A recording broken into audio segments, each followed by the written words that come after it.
Nii, nüüd siis juba konkreetsemalt nende tegemiste juurde, mis hetkel meil on nii-öelda töös valupunktid probleemsed. Mäearendus. Minu jaoks on see teema number 1, millega me peame tegelema. Ettevõtluseks on sobiv ala. Koondunud on sinna hulk tublisid ettevõtteid, kes seal juba toimetavad. Pikki aastaid on juurde lisandunud uusi. Liiklussõlm, äsja valminud liiklussõlm. Et korraldada ühistransporti, maakondade vahelist ühistransporti paremini, ka maakonnasisest, oleme alustanud reisiterminali ehitusega. Oi, kui palun aega juurde. Jah, probleemidena on välja toodud elektrivarustus. See on probleem, aga kas ikka on probleem tahtmise juures? Ma tsiteeriksin siin Mäo liiklussõlme avamisel Juhan Partsi, kes ütles: Mäo osas seisab meil koos Järvamaa inimestega veel üksjagu katsumusi luua siia ümber ettevõtteid ja erinevaid võimalusi. Tahaks loota, et mitte ainult kohalikud ettevõtjad, omavalitsuste inimesed, vaid ka Eestis laiemalt näevad siin Eestimaa keskpunktis olulist võimalust ja kasutavad seda. Riigi toe poolt saame lubada mõistlikele asjadele mõistlikku toetust. Seega, kui on olemas ettevõte, konkreetne ettevõte, siis maavalitsuse poolt oleme meie valmis kokku viima selle ettevõtja, maaomaniku, omavalitsuse ja ka riigi esindaja, et need probleemid lahendada. Järvamaal on olemas see kogemus Imavere Saeviski näol, kus oli probleem ja üsnagi kiirelt sai lahendatud. Paide-Türi koostöö. 2 väga olulist omavalitsust Järvamaa jaoks, kelle otsustest ja arenguprotsessidest oleneb väga palju. Need 2 omavalitsust peavad edaspidi toimima mitte konkurentidena, vaid liitlastena. Tuleb arvestada üksteise huve, tuleb kaasata üksteist oma töödesse ja leppida kokku tööjaotuses. Mäo Särevere arenguruum. Jah, just Türi ja Paide linn ja Paide vald. Ma usun, et muidugi ka Väätsa vald. Siin on teie käes suur hulk tegemisi. Meil on olemas väga palju arengukavasid ja planeeringuid omavalitsustel, ettevõtetel, mittetulundusühingutel. Korjame need kokku ja nii-öelda piltlikult tasendame üksteise peale. Vaatame. Kas igaüks peab tegema oma tööstusparki? Võib-olla piisab ühest.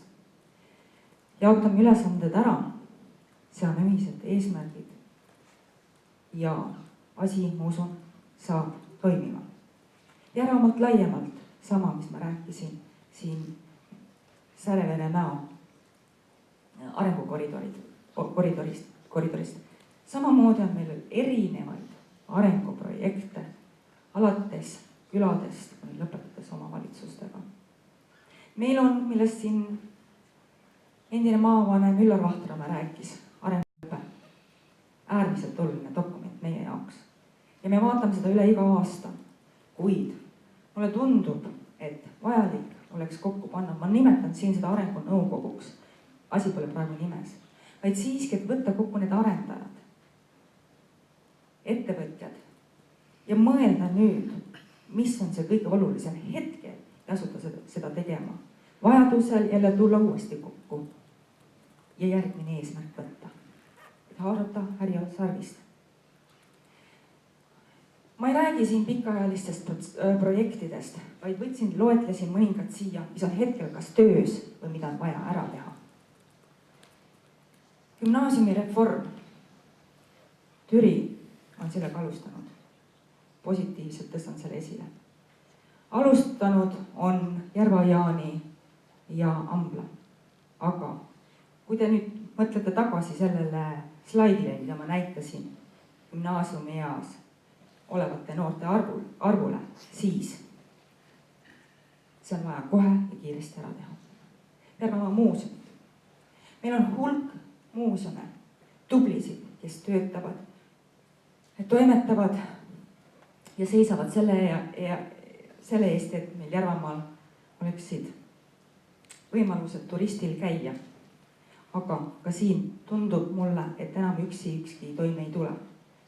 Muuseumid peaksid kokku tulema. Kas selleks on Lääne-Viru variant või midagi muud, kuid midagi selles osas ette tuleb võtta. Ja haldusreform. Ma kirjutasin just siia haldusreform, mitte haldusterritoriaalne vorm. Sest mis aastal 2010 on? Riik on oma asutused üles ehitanud vertikaalselt.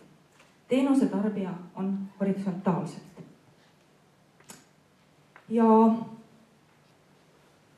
äsja paar päeva tagasi tutvustati meile pendelrände uuringut. Kui kellelgi on võimalus, kindlasti tutvuge ka sellega. 2 asja, mida ma tahan sealt rõhutada, mis mulle väga meeldis.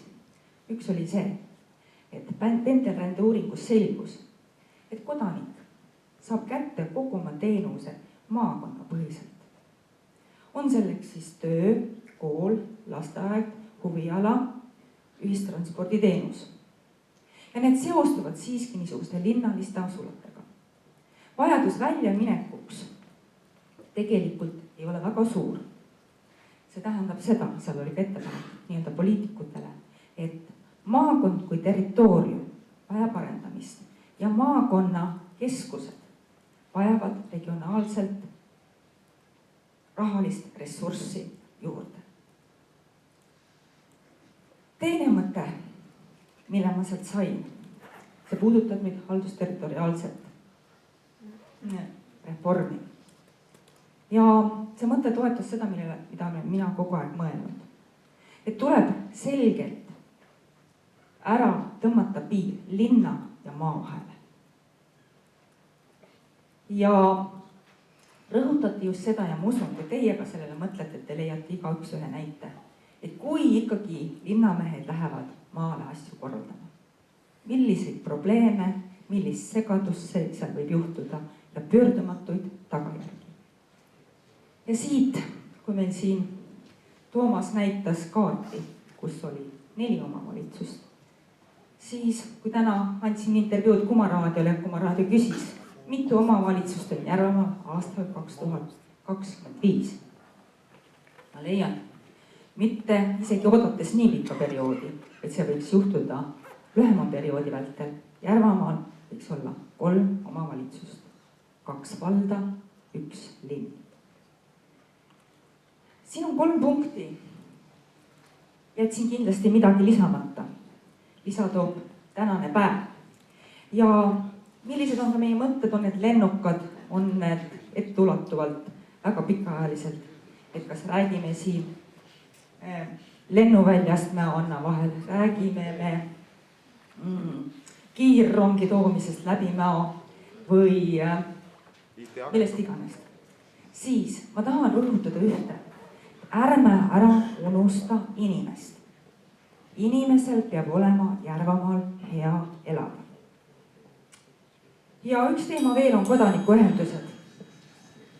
Kodanikuühendused on meil tublid, vaadake, kui palju nad on meil ära teinud. Ja nüüd lõpetame lõbusalt. Aeg-ajalt on meil olnud segadusi.